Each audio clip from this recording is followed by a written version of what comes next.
Welcome to Death and Aliens, an in-depth look at horror and sci-fi TV from two friends who vaguely know what they're doing. I'm MK. And I'm Courtney. And Courtney, how are you today?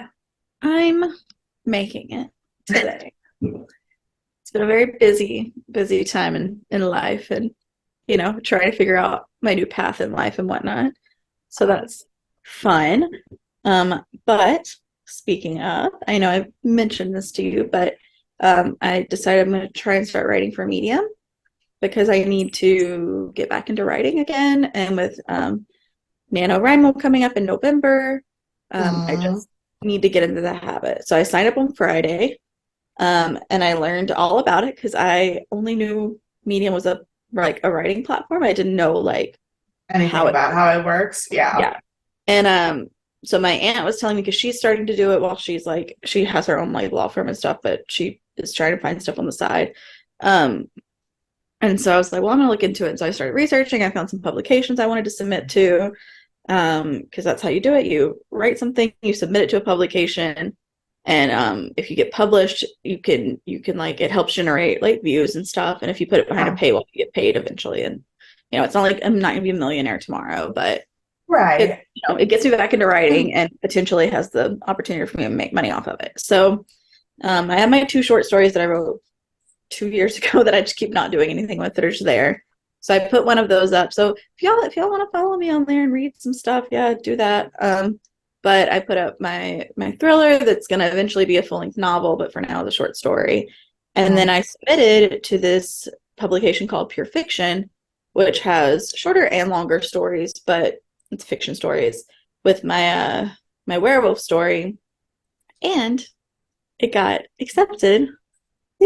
So now I am published on their publication website for A Walk in the Woods. And I'm very excited. I've been checking the stats every 20 minutes. They don't change that quickly. No, I can't imagine that they would. Yeah, so I have 60 claps on it. I don't even know what that means. And I have 13 views or something, which is more than it's ever had. So, I don't know. It's very cool. I'm on their first page when you go to the publications, and so I'm gonna get back into my writing, and I'm gonna submit to these publications that I found. I found some that are horror themed, and that are entertainment themed. So I'm gonna write to those and stuff. So yeah, that's me. So how are you? I am pretty good. I also am waiting for some emails about publication type things, but not quite the same. My advisor at NU is trying to work with the marketing department to get more traction on the teaching abroad programs that the school does. And so she wants to use me as kind of a spokesperson for the success of teaching abroad.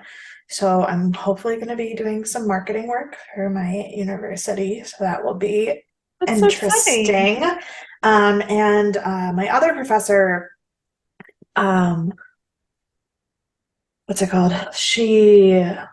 I talked to her and she accepted my proposal to do my lesson plan in the adult class instead of with the kids, so I don't have to. Oh, good. And so I'm still going to have my couple of days where I go into the elementary school, but I'm going to do all of my teaching for the semester in the adult class that I was already teaching in anyway, so I can get those approved for my hours, and my advisor can just sign off on that.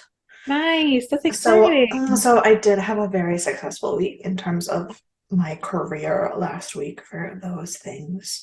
And then weirdly, I went to because I was deciding I was going to talk about this, I realized I hadn't checked my university email in a couple days. So I pulled it up to see if I had an email from marketing yet, and I didn't, but I did have another email saying that they're sending me another $50 for my refund. I think it's because they did in fact get rid of those parking tickets that were my brother's. Nice. So I got another $50 check showing up eventually. $50 is nothing, but I am saving for a wedding. So man, we're doing well this week. Yeah. Look at us. Successful week. Speaking of successful One in weeks, a row. Yeah.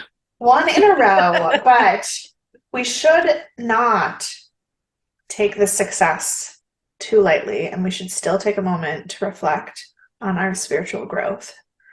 So, what Absolutely. do you have for me, Courtney? Well, this feels right. Um, Sometimes the smallest step in the right direction ends up being the biggest step of your life. Naeem Calloway. I love that. That makes me think of Dan, and that is, I love it. You know, it makes me think of my writing, and then, I submit one small story. I Maybe I'll love it. here we I are. love it. Um, you know what else I love? That Stargate talks about Stargate. We actually are in Yes. the story still.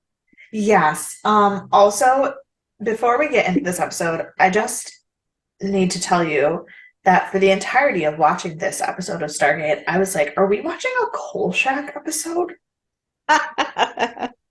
Because I have never felt like Yeah. two shows that we watched related to each other as much as Oh well. the weirdness of the investigation of this episode was. Um, so we are talking about Stargate SG-1, Season 4, Episode 13, The Curse. It was rated 7.5 stars. I think we're pretty solidly in the mid-7 range for a while now. Because if you remember, people stopped liking Stargate like Season 4 for some reason. Um, I'm starting to jump back in. Like, I know I was a little frustrated last couple episodes, but like these next two, like they connect, and so yeah. I'm back in the game. Which I do think there's some merit that the beginning seasons were just something really special. And those mid seasons are kind of in a lull. But I don't think that that means that they're bad episodes. I just think that that means that they have kind of mid-range like ratings because they're not hitting what people want them to be hitting. Yeah. Which is fair. I do think I would probably rate this a little bit higher, but probably not much because while Like it 7, 8, wasn't, maybe. yeah, while it was Yeah. entertaining, like I said, I felt like I was watching a Kolchak episode, not a Stargate episode. Yeah. So like I enjoyed it, but which is why I think high sevens is valid. I agree. It came out on September 22nd, 2000. We have the same song and same book as last week, but the movie is not the same, but it's also not a new movie. 2 weeks ago, our number one movie was Bring It On, and then The Watcher came out, and so that became the number one. And then now this week, there isn't a new movie on Friday, so Bring It On is back to number one. As it should be. Yeah. Good. There was literally not one interesting news article. I spent 15 minutes looking for anything that I could talk about, and I had literally nothing. So, that's all I got for you. Excellent. Excellent.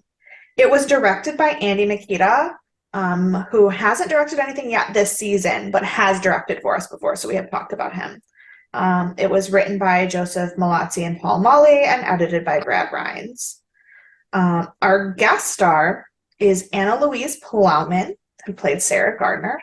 The first time I wrote it down, I wrote Anna Marie, and then I went to look for her and I couldn't find her. And then I looked back and it was because I was like, that's because that's not her name. Great. She's known for Black Sails, Holby City, which is a New Zealand soap opera.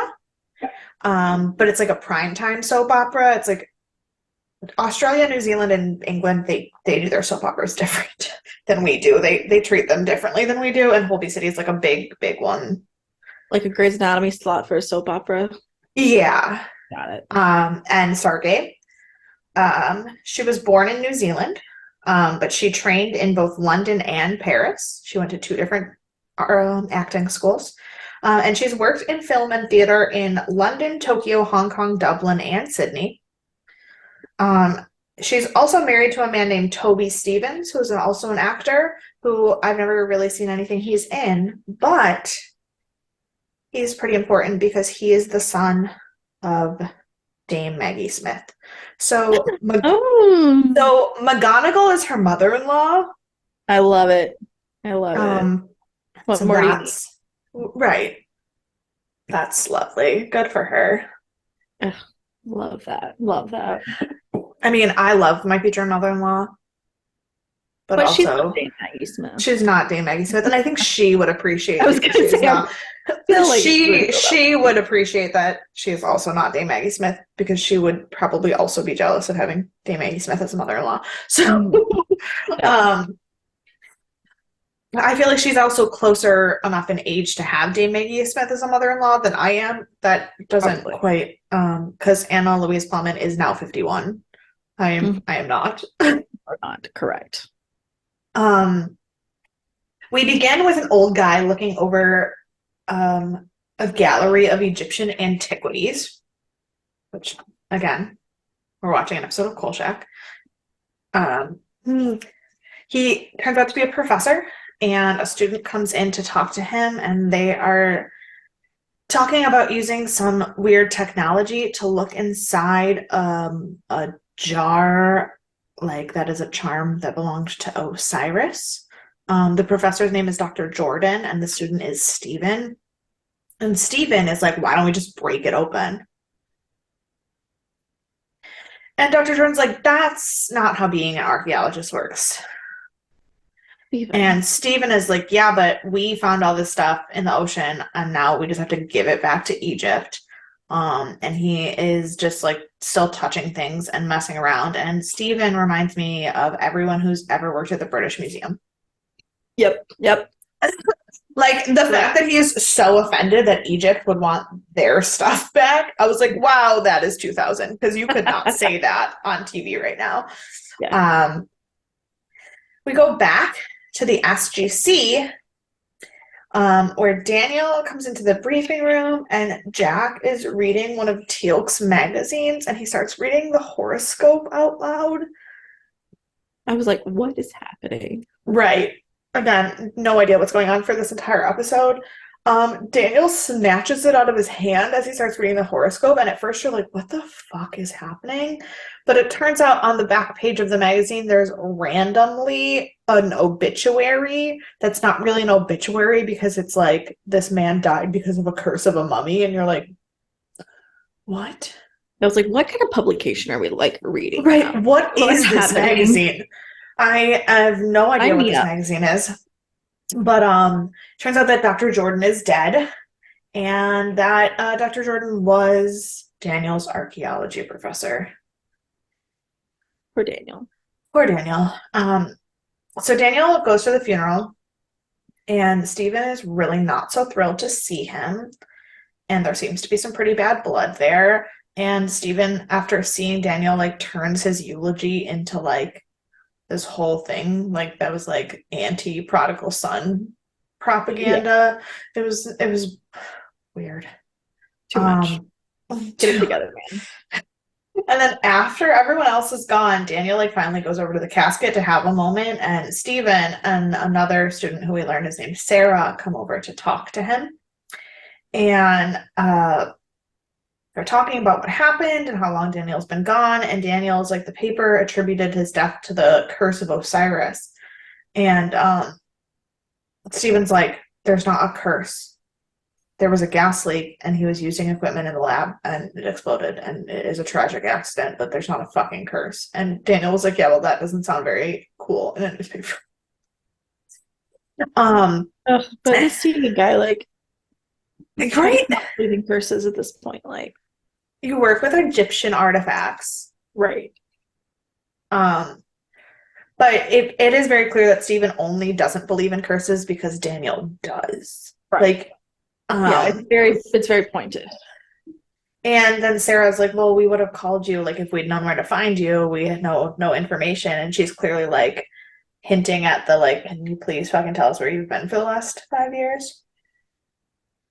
It's very Which of course Daniel cannot. So Daniel's like, or she asks him what he's been up to. He's very intentionally vague, and then Stephen just gets so mad and is like, you shouldn't have come back. You're too late for closure. You don't belong here. We don't want you here, and storms off. I was like, what did Daniel do to these people? Like, my goodness. Yeah, it does feel very much like something happened. Nothing happened, Yeah. but it does at first feel that way. I mean, the only thing that happened is that if you think back to the first scene we see Daniel in the movie with James Spader, where it was the scene from Atlantis where Milo is giving his speech about Atlantis to a room full of mops because that's the only people who will listen to him. That is what they're mad about because they believe that Daniel has just like ruined Dr. Made them Jordan's look bad. reputation, made their whole thing look bad, and like taken archaeology off the deep end. Right, Which, to right. be fair, he kind of did. He Right. They're just not also, necessarily wrong. he just also happens to be right. Yeah. But since everything is still a secret, like they're not wrong. Right, right. Um, Daniel says that Steven's right and that he was always afraid to come back because he thought he'd be the laughing stock of the archaeology community. And Sarah is like, well, no, but you were always Dr. Jordan's best student. You were always his favorite. He desperately wanted there to be some proof to prove that you were right so that you'd come out of hiding so that you wouldn't feel that way. And the whole 5 years you've been gone, even though you weren't there, Steven still was fighting to get out of your shadow.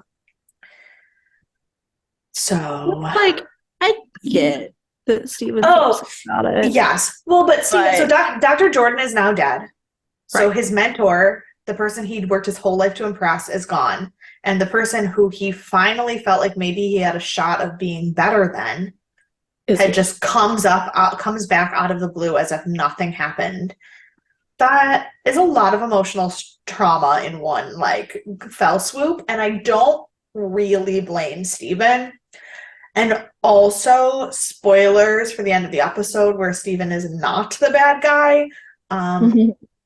I kind of feel horrible for him. Like, Yeah, I don't blame Steven for his feelings. But I I do do blame him for kind of not acted. acting like, yeah, like Yeah. all of his feelings are valid, but feelings aren't facts. Mhm. And you can't control your feelings, but you can control your actions. And those are things I tell my middle schoolers on a daily basis. Yeah, Steven. So, um, and then apparently Sarah is also Daniel's ex, which just makes things even weirder. Of course, yeah. Because she's like, I hope you're not upset about like how things went down with us. I don't blame you. And I was like, oh, good. Why wouldn't I was someone? waiting for Daniel to be like, I've been married and lost like 7 wives now, and Right. Like in the last I've 5 years, I have literally dated every female that has crossed paths with every me. race of human and non-human Yeah. available. Yeah. Um, he tells her that he can't tell her about his work, but it really is incredible and he wishes he could. And they have like a little moment. Yeah, and like Which Daniel is could be a little like more compassionate, I feel like, but also at the same time, like he knows that, like stakes are high in the world and these people don't. So like I also get him being like, look, I've got a lot going on. I can't care about this feud that like you're mad at me yeah. about. Yeah. So they both could And just like learn to be a bit more compassionate. right. But I don't think he is mad at Sarah. I think he just feels I meant bad with with Steven. Steven. Oh yeah, Yeah. but like and I I think just didn't say he that. just feels bad. Yeah. And like this moment and then there's another moment later where I'm just like Daniel really is like a real person who just got sucked into shit that he had no concept of what was You going to know, happen. Like the first episode I like if really you realized it. like Yeah. yeah, it's the first episode that you're like, "Oh, like holy shit, Daniel was just given a speech about his theories and the next thing you know his whole life is government secrets and alien conspiracies like and he doesn't have a choice." Yeah, he has to just like abandon his life that he's been like doing. Like this is what he's been studying his whole life. Like, Yeah. I yeah. mean, and granted, he does still get to study, but not in a way where he can share it with anyone. And like as an Yeah. archaeologist, I feel like that's like the last thing you'd ever want to do is like not be able to like teach the world your Yeah. discoveries. And like you can't see any of the people, like he doesn't have time to see any of the people that were in his like past life that he worked with like every day. Right. And could you imagine like if you had like I know I have professors from like my life that like made a huge impact on me. And like you guys saw me on the podcast when I talked about like going back to see Dr. Burmat for the first time since I came back from Thailand and like talking to him. If I could never share any of what I learned with him, it would be crushing. And like when you work as like an archaeology student, that person is like your teacher and your mentor and your father basically. And like, and we've also seen like what Daniel's relationship with his parents was like. His parents died when he was a kid. His grandpa was crazy. Dr. Jordan is like the closest thing to a father he ever had, and he never got to tell him that he had found everything out. It is truly tragic. Yeah. We're in like Shakespeare tragedy era now. Yeah. But back at base, Hammond is giving the rest of the team leave because he doesn't want them to go on a mission without Daniel. And Jack is so fucking pumped that he is finally gonna get to actually leave. And so he asks Sam if she wants to take him up on that fishing offer, and she still says no. I was like, let it go, bro. This is the third time you asked. Like, she wants to do other things. She, like, that does not sound fun to her. No. But apparently it does sound fun, or at least vaguely fun, to Teal'c. I'm not sure it actually sounds fun to Teal'c. I think Jack's just like, we're doing this because I'm the one who makes sure you figure out how to be on Earth. But I also think Teal'c thinks the idea of fishing, like catching fish and cooking them and eating them, is interesting. Yeah. I think Teal'c thinks the practice of what Jack calls fishing, right, people who fish to relax. I think those are two separate things for him. Yes, those are two different ideas, and he doesn't know that the second one exists. So that's why he's on board. Yeah, because the first one, it's like, I mean, he's always been a warrior and soldier, and so he's had to find ways to protect himself and his family. And this is the traditional hunter-gatherer, mindset. So right, and like he gets to see more of Earth and understand more of the culture, and like that is something Teal'c totally is into. Absolutely. Teal'c is not a sit-still kind of person. No. So there's that piece to it.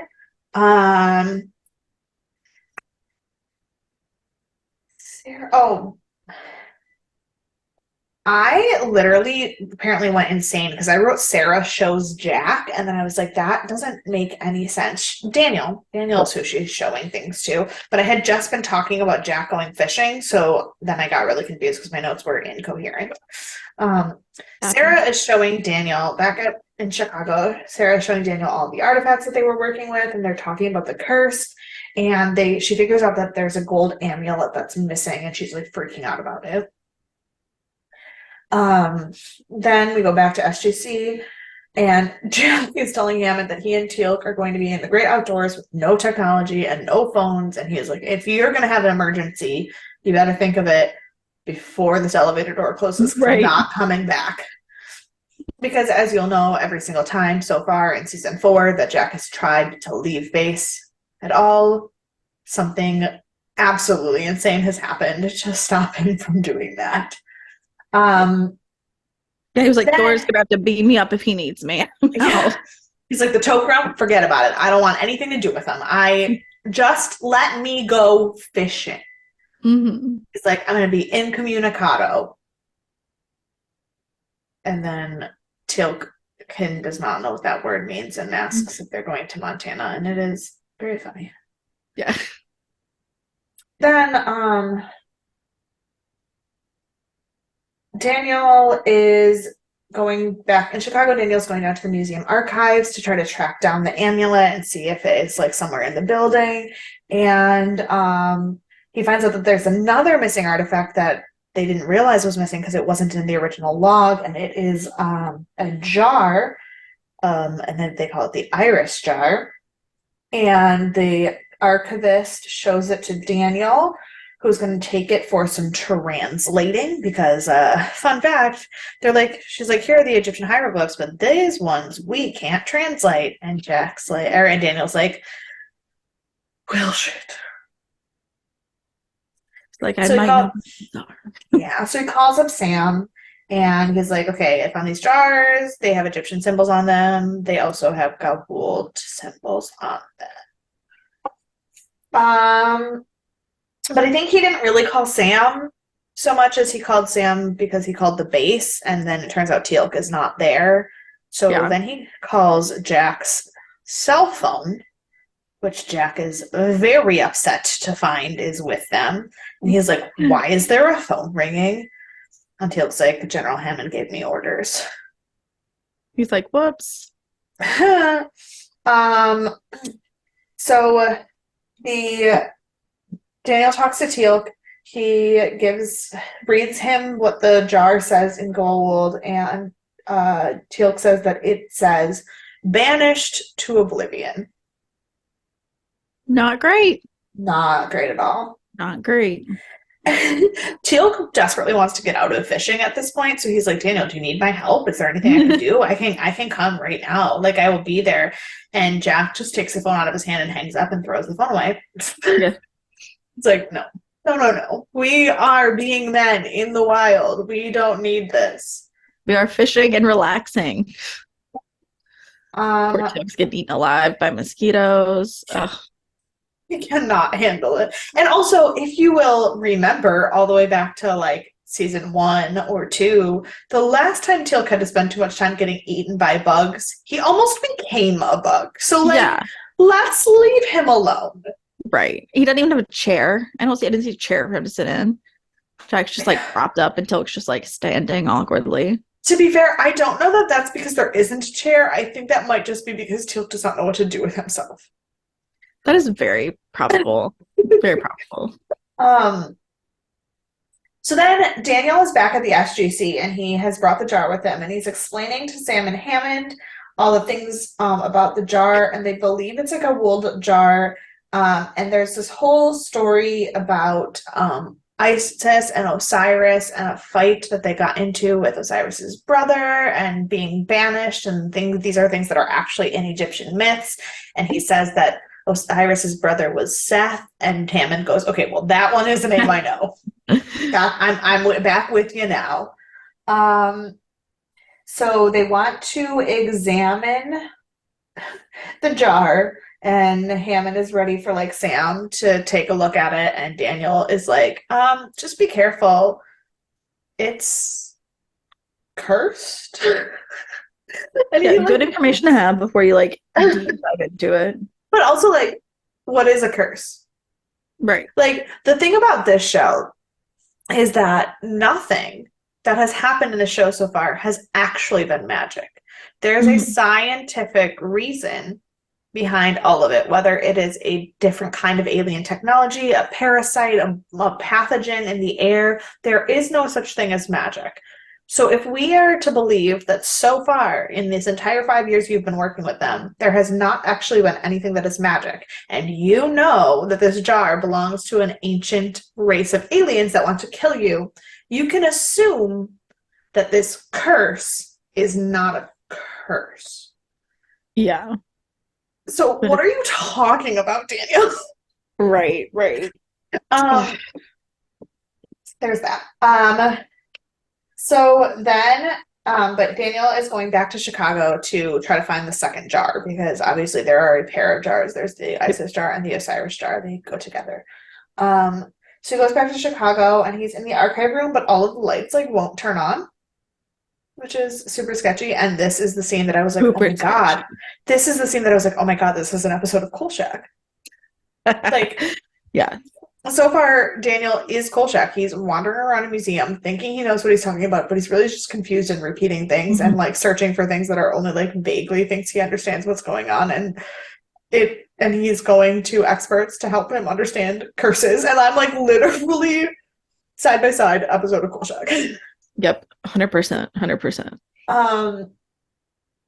So in the archive room in the dark, he finds Steven also wandering around in the dark, claiming to be looking for the breaker box. Which is when I was like, we're gonna find out he's super shady. Yeah. You know. Wasn't and he's like, I'm looking for something that's missing. And Steve's like, nothing's missing. But he He's was like like, super adamant about it. he was like, He was like, no. nothing's missing. Yeah. And Daniel's like, well, the Osiris jar, and he's like, it's not missing. That was what exploded in the lab. It doesn't exist anymore. It isn't missing. It was in the, that's what we were looking at when the lab exploded. So like totally valid. Yeah. And then Daniel's like, but what about the amulet? And Steven's like, get out of my life. Yeah, he becomes like super defensive. And he's like, stay out of it. And Daniel's like, you don't understand why, but you need my help. And Steven's like, you always think you're so much better than me. Boo. And I'm like, okay. And it's Well, really, he yeah, is. it's like really childish and upsetting and very, very much leading you down the path to think that Steven is so full of shit. Mhm. And then they finally get the lights back on, and the curator is just dead on the floor. Yeah, not great. Not great. Not great.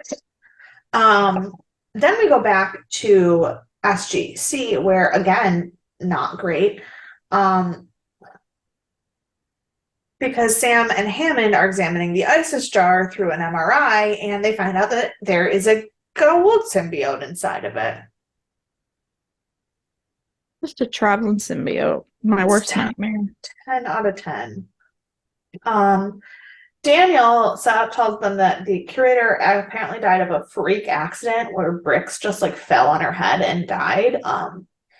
And there is no explanation for it, and feels very much like a curse. Yeah. Yeah, Um, unfortunately, there is a reason for the death, but yeah. So then Daniel is like, I need to know what the Osiris jar said before like this happened. And Sarah's like, okay, well, like I had pictures of it before it exploded. So they look at the pictures of it, and he's like, I can't see the symbols in the picture. And she's like, well, we can't translate them, but I guess like if you really need to see them, Dr. Jordan wrote them down. So like we have them. And so she reads them down. She reads them, or he looks at them, and then we get a quick flashback to SJC where Dr. Fraser is like pulling the symbiote out of the jar.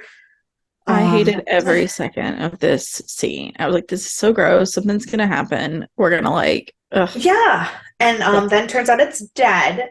But instead of just being like, oh, it's dead, she performs an autopsy on it. And it is perfectly preserved and like so well preserved that it could have just died yesterday, Yeah. which is horrifying. Knowing we can um what was the word you used? Oh my gosh.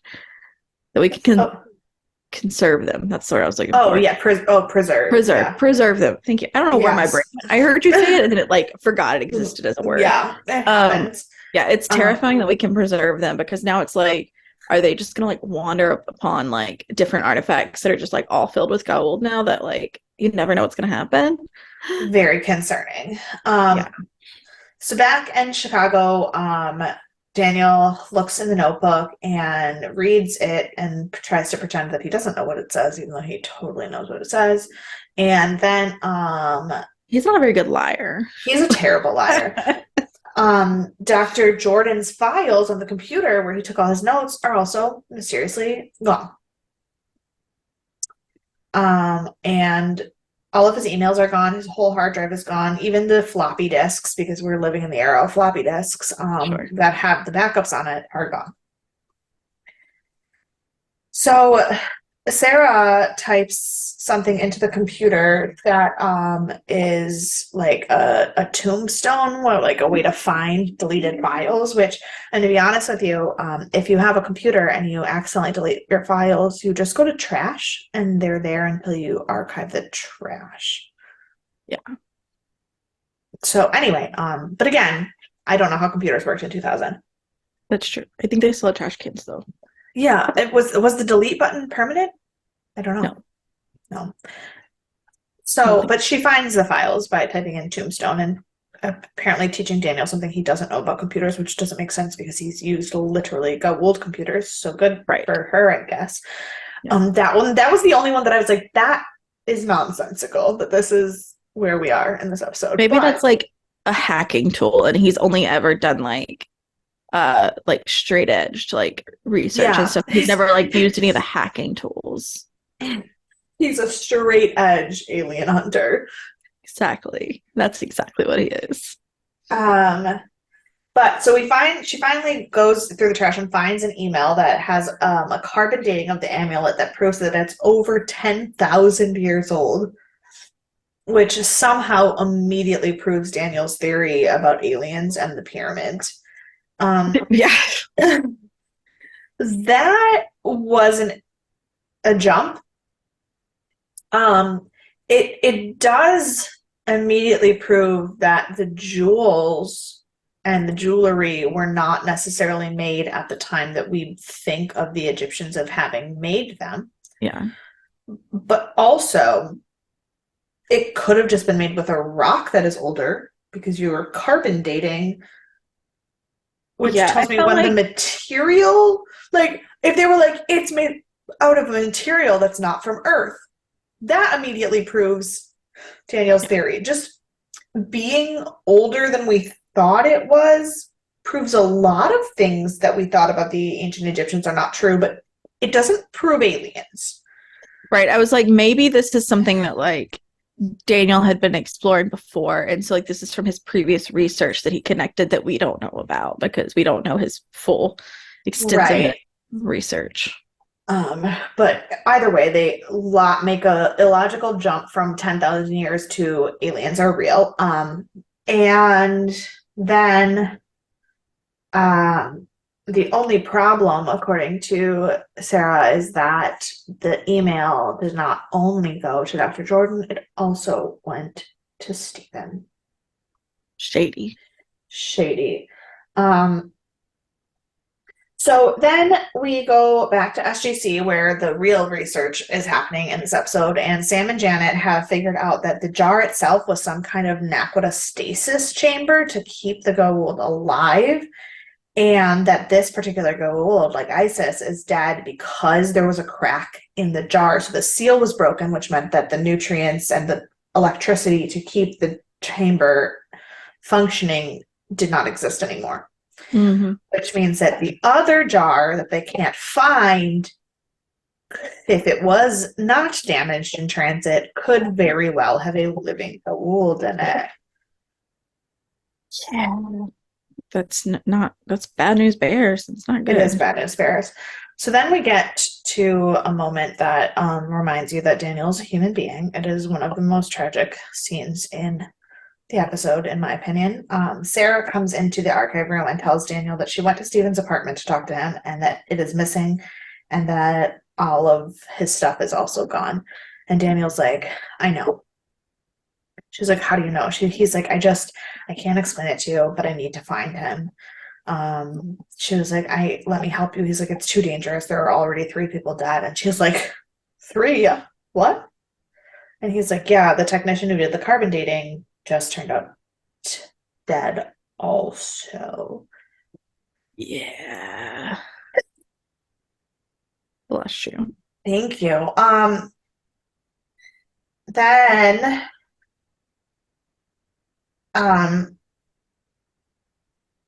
and she's like, but I don't think Stephen would kill people. And he's like, I don't think Stephen is who you think he is, at least not anymore. And she's like, this doesn't even make sense. And he's like, I can't tell you anymore.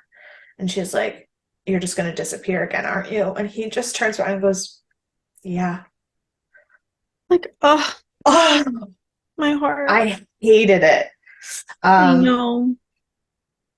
I was like, but he's not wrong. He knows there's no other option. Like, yeah. Then back at SGC, Daniel is telling Sam and Hammond what he thinks is happening. He believes that Stephen has been overtaken by Osiris and that the amulet might be some kind of important piece of tech, and they have no idea how to find him, but that they've tested he has tested all of the other pieces from the collection, and none of the rest of them have any traces of Naquita. So it's just this one piece, which is unfortunately the one piece that is missing. So they Janet gets a sedative ready made from the liquid that was inside the jar that is supposed to be powerful enough to like sedate a Goa'uld, so like as a weapon. And then they find out that Stephen just bought a ticket to Cairo. So they're following him to Egypt, and they figure out that he's probably going back to the particular like pyramid where all of these things were found, which makes sense. I don't know why they didn't think of that first. Yeah. They're in the middle of the fucking desert. This is not like a pyramid that people visit normally. Right. It's like the middle of nowhere, which is why it took so long to find said artifacts and whatnot. We get to the temple, and Stephen is looking for something. He puts the amulet into a keyhole, and a secret like chamber appears where there's like a old hand device inside of it. And then he like turns around because he hears something. Not good. SG-1, which at this point is just Sam, Janet, and Daniel. Yeah. Arrives at the temple and like heads in with their like tranquilizer, like ready to get Stephen, and they find him, but he's just like dying, laying on the ground. Yeah. I was like, that's not a good sign. That's not at all where I thought this was going. And then Sarah appears, taken over by Osiris, and asks Daniel where the Stargate is. And he's like, I have no idea what you're talking about. And yeah, I put just another one of Daniel's girlfriends being Goa'uld. All of the time. Every time he finds someone, she is an alien. Yeah. It's really upsetting. And then she's like, where's my brother? And he's like, oh yeah, we killed your brother. And then we like also killed Ra and Hathor and Sokar. I think we're up to 4 dead Goa'uld. Yeah, that's the number we're at. Because you can't cut Apophis, because even though we killed him 5 times, he's definitely still alive. Right. And she's like, you're lying. Oh, but actually now Isis is dead too, because the jar broke. So that's 5 Egyptian gods that are out of the picture. How many Egyptian gods are there?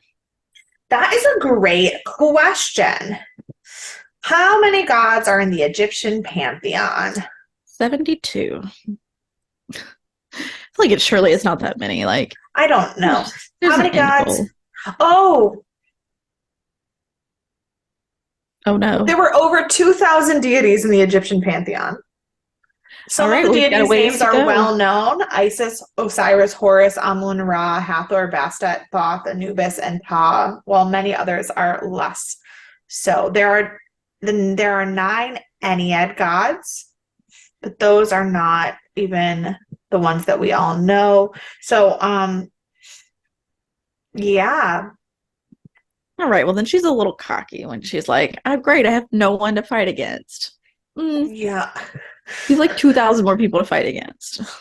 I was thinking it was going to be like 47. 2,000 Egyptian gods. Yeah. Which the show could go on forever. You could literally never run out of things to talk about, because there are 2,000 Egyptian gods. So 5 of them dying, apparently not that impressive. Right. I mean, to be fair, the ones that have died, like Isis and Ra, are like Isis and Ra, pretty top level gods. Hathor and Sokar and Seth are definitely like in that second tier. Yeah, but so they're not too shabby still. Like, right. Yeah. So like, cool. And she like is attacking him, and they're like arguing about everyone that he's killed, and then she like tries to like mind numb him, but we all have learned, of course, that he has had to deal with that quite a few times. So yeah, it was like deja vu with Sharae, another girlfriend, wife, trying to kill him. So he's apparently like gotten pretty good at deflecting. Resisting. That's the word I was looking for. And so he stabs her with the sedative, which like doesn't really stop her. It just gets her to not be killing him. And then she awakens the pyramid spaceship and escapes. Great. So Osiris is our next big baddie. Well, that and the fact that we still don't know where Apophis is, but we Well, do of know course. because we do know he's on to them again because he just, tried to kill Teal'c and Jack in space last week. Um, Yeah. so Yeah, we but we still already knew about him. He's not new. yeah, we still haven't dealt with Apophis. Osiris is now out on the loose. We do know that Harrower is out there somewhere. And we also know that there's apparently another 1,992 gods that we haven't talked about. So we have 20. So, Yeah. plus, we also know that the Goa'uld have not only taken over Egyptian pantheon, they also appeared as the Greek and Roman gods because we've met some of them. So, and the Hindu gods. So how many Goa'uld system lords are out there? All of them. The limit does not exist. Everyone you meet now is a system lord. Yeah. So there's that. Yeah. I do have some Yeah. triv for you. Couple things. Couple things that some of the goofs are great because at around 33 minutes and 30 seconds, Daniel is turning the steering wheel of the Jeep, but the front wheels are actually not moving at all, which is a clear indication that the Jeep is being towed for filming and that they are not driving it at all. Teal'c holds the cell phone on the outside of his hat, which, based on 2000's cell phones, he surely could not hear him. Yeah. Major Carter fires her pistol multiple times at the activated rings, even though we've already learned that you can't do that. Right. I know. Yeah. That one was probably just out of desperation, but like we know that doesn't work, so why are you wasting bullets? That's exactly what I said when I was watching it too. I was like, you're just wasting bullets. Like you don't know who's gonna come through next. Like you need that ammo. And now this one, the only one that's really like a big error in my mind is that Sarah asks where the Stargate is. Osiris has been asleep for 2,000 years, and no one that of the humans that she has worked with has said the word Stargate. So there's a 0% chance that she would be asking for it. She should have been asking where the Chapa Eye is because they don't know the name. This word Stargate does not exist to Osiris. That's true. I forgot about that. Is a writing error. Yeah. Those are the goofs. We do have some trivia though. During filming, when choking Daniel, Anna Louise Plowman did actually accidentally cause Michael Shanks to pass out. He did actually like black out during no. When she was strangling him. So that's fun. She's strong apparently. In the scene where Daniel is in the archive room testing all of the things, he is using a Garmin GPS to test them for Naquita. That's not gonna do it. It doesn't do the trick. No, and then in a very, very strange illusion, Dr. David Jordan is Jordan as in Hal Jordan, Dr. Sarah Gardner as in Guy Gardner, and Dr. Steve Rayner as in Kyle Rayner, 3 members of the DC Green Lantern Corps. I love it. That's so random. So random. But clearly on purpose because Sure. Yeah. So they're not I accidental guess names. Like it's not like they were like Bob Jones and Sam Smith. Like right. So yeah. So apparently Joseph Malazzi and Paul Mully are DC fans because we have now named all of the archaeologists after the Green Lantern Corps. Why not? And the Green Lantern Corps are not like super. I mean, everybody knows Hal Jordan, really, but like the Green Lantern is not super well known enough, and there's so many people in the Lantern Corps that you can get away with that.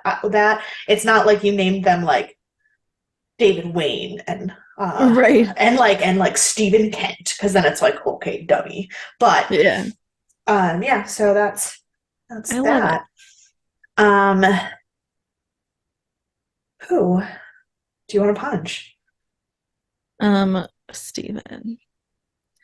I understand we feel bad for him, but he just got on my nerves and I just wanted to punch him in the face like the whole time. Very, very valid. I am obviously punching Sarah because once again, Daniel has been manipulated by a woman, which is probably a Daniel problem, but also I'm mad at all the women who manipulate him. Right. Well, they're aliens who are trying to take over the world. So like that's fair. Right.